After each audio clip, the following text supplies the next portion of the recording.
To create my music video, I used a wide range of media technologies. For example, our target audience is around the late teenagers, 16 and above, and I find the most easiest way to access this group is through the use of social media. One of the ways I used social media was by creating an Instagram account. I used this account to firstly advertise and share teasers of the music video to engage in our audience, but also to involve our audience in the creation of the music video itself, asking our followers on what they preferred. This aspect helped create our logo.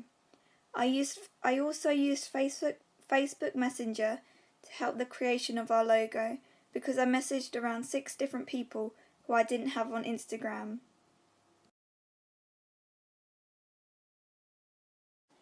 Another way I used media technologies to construct my final music video was by engaging in my audience through the use of online surveys.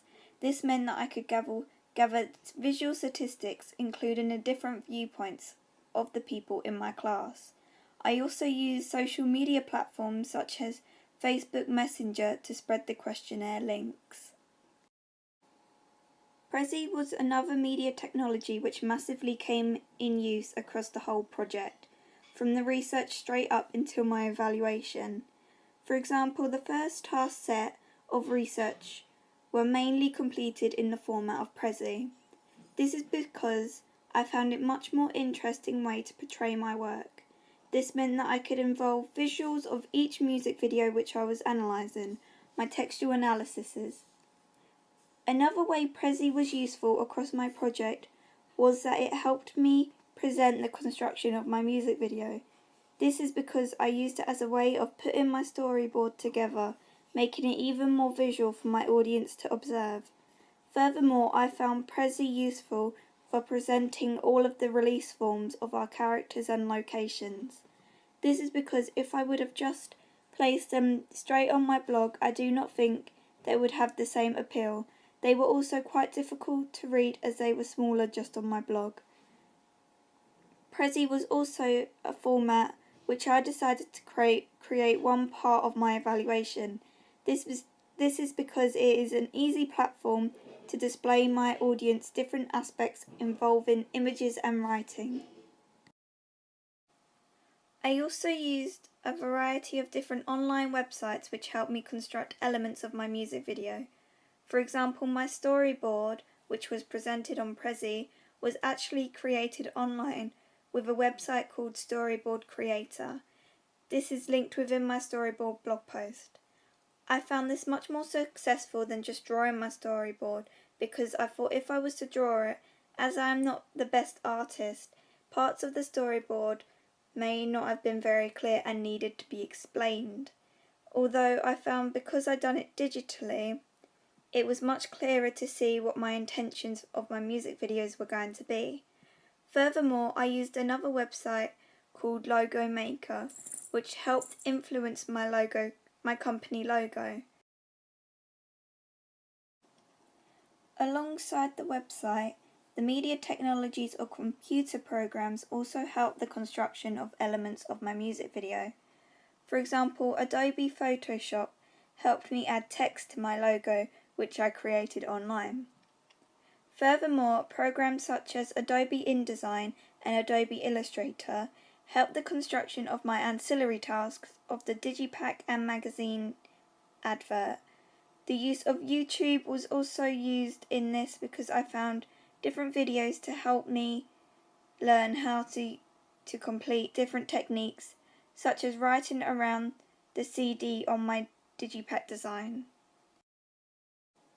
Adobe Premiere Pro was also an important part in the construction of my music video.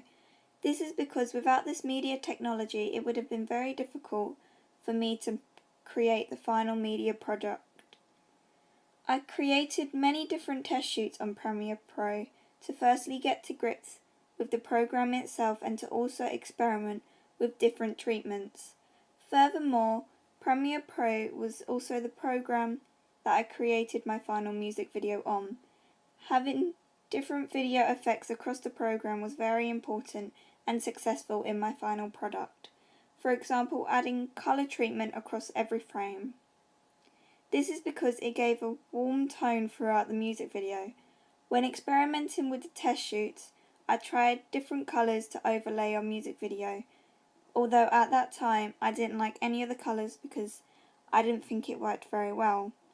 Although when the music video was altogether in natural light, it didn't look too much like a music video, but just a short film, which is not the look that I wanted, therefore showing how my experimentation across the project massively helped the final production of our music video.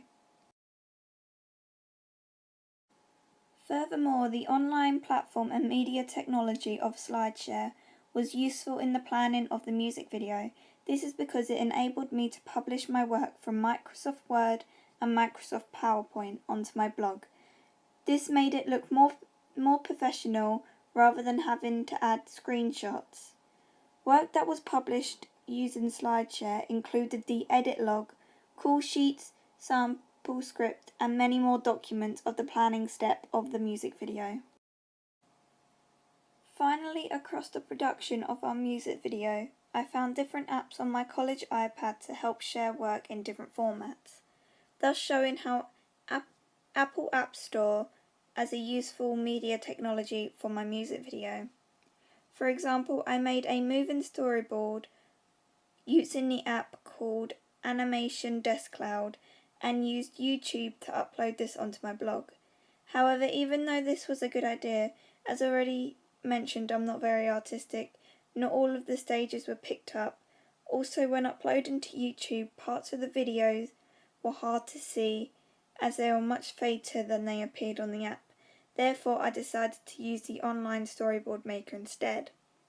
For my evaluation, I used the app Splice Video Editor and Movie Maker as a media technology.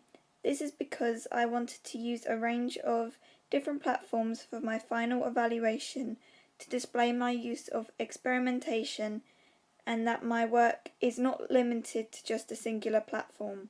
I also wanted to make a video on one of my evaluation questions, as it is much more interactive than just reading all of my work.